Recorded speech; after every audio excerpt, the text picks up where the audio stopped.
Hi everyone, welcome to Wednesday's Math. Today we're going to talk about number grid puzzles. So I have a puzzle here, and as we all know, puzzle pieces fit together to create a picture. So these three pieces all can come apart, but they can go back together in their spots to make a picture. So we're going to kind of look at our number grid or our hundreds chart today as a puzzle.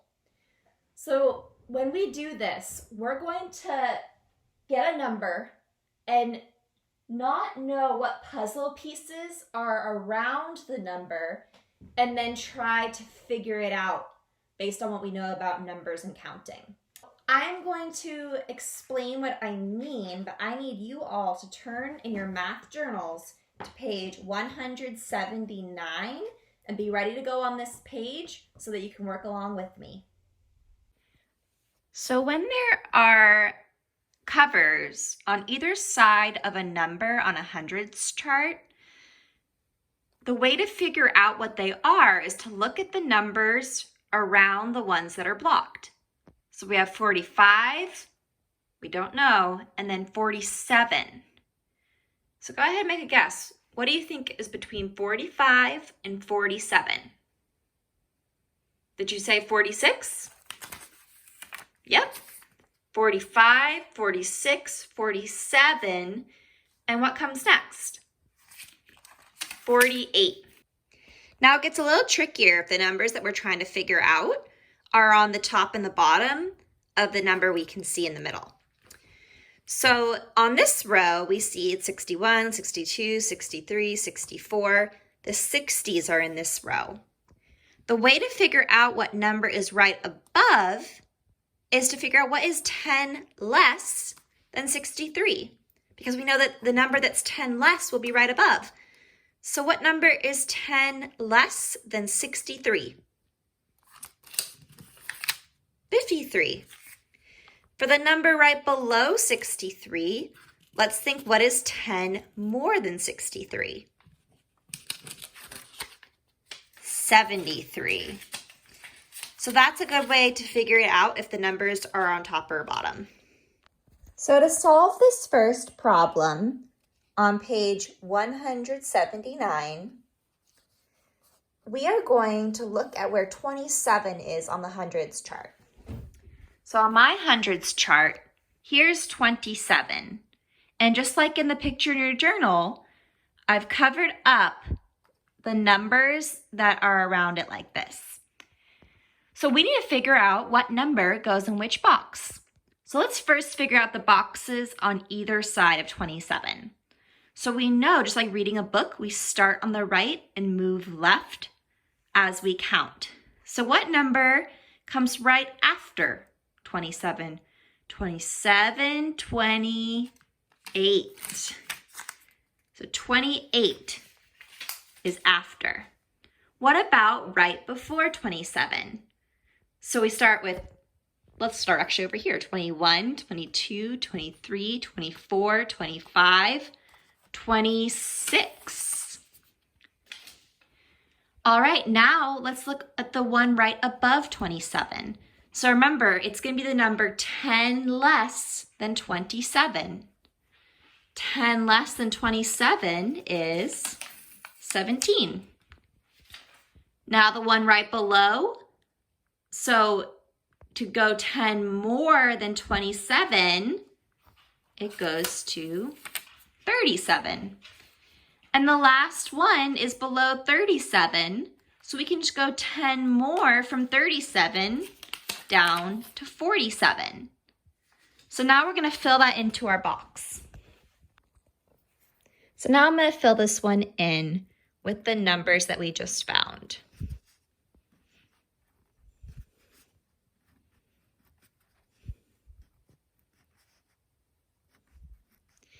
All right, for number 2, remember you guys have hundreds charts in the back of your journal, the back cover. There's a hundreds chart. So we need to look for the number 72, and then the boxes around it like that. It's kind of like looking for a puzzle piece. So I'm going to first try to find the number 72. There's 72. And the shape, if you'll remember, kind of looked like that. So I can look back here and see which numbers go in those boxes. And that's a good way to solve it. The hundreds chart is a good tool to solve these puzzles. Another way I could do it is by imagining a hundreds chart. And as I go along the row, I'm counting up by ones. So 72, what comes next? 73, 74. Oh, but that one, I'm not going to write 75. 75 keeps going that way. I need the one that's right below it on a hundreds chart. So on my hundreds chart, I'm going to use this one again. Here's 72. So we went this way, 73, 74. But now we're going to go right below. So remember, right below is 10 more. And then we're going to write the one below that, which is right there. So going up by 10 each time, it's 72, 82, and then 92. So I'm going to fill in those squares. 72, 10 more is 82, 10 more is 92.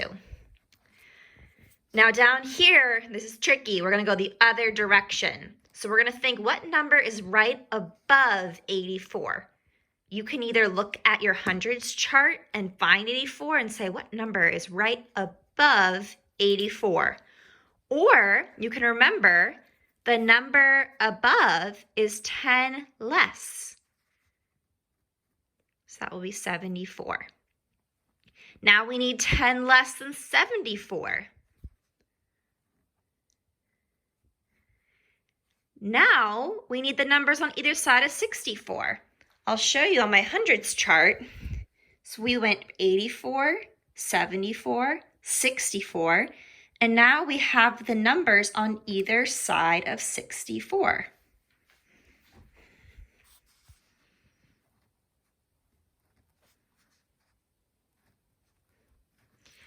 And our last problem, oh, this is tricky. So these boxes, you do not need to write the numbers in because they're shaded. You can if you want, but it's just asking for these numbers.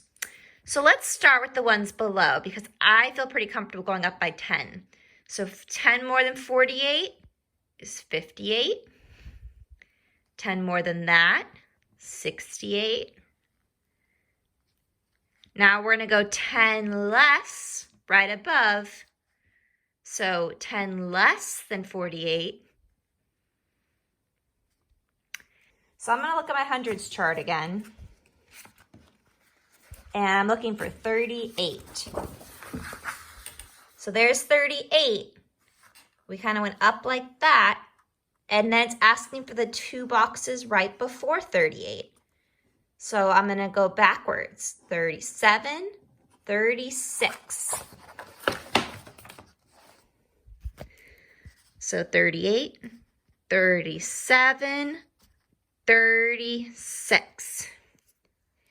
Now this number here, this is tricky. If I do the same thing I did in this row and go backwards one each time down the row, in this row I have 58. What should be right here? 50, I'll write it in. 57, and what's one less than that? 56. And that's how I get the answer for there. So today, your challenge is on page 180. I'm going to show you now what it looks like and give you some hints and some helpful tips to figure out what to do on it. So this page you guys are going to do on your own. Now, it's important to pay attention to a few things here. The dark outlines within those shapes are the only squares you need to fill in. So you're going to fill in the numbers here. You're going to fill in the numbers in this box, in this shape, in this shape, in that one box there in this shape. So you're not going to fill in the rest of the numbers. It might be helpful for you to look at those boxes just so you can kind of count in them. Another thing that's really important to look at is this is 0 here. So these numbers here are the negative numbers. You don't need to worry about filling them in. But 0 is there. So then the next down here is 1, 2, 3, and so on. So the challenge is to try to just figure out what numbers are in the boxes that have the thicker black outline. But you can also use the other boxes if it helps you. So that's all for today. Make sure you complete page 180. We'll practice these number grid puzzles more next week. Bye.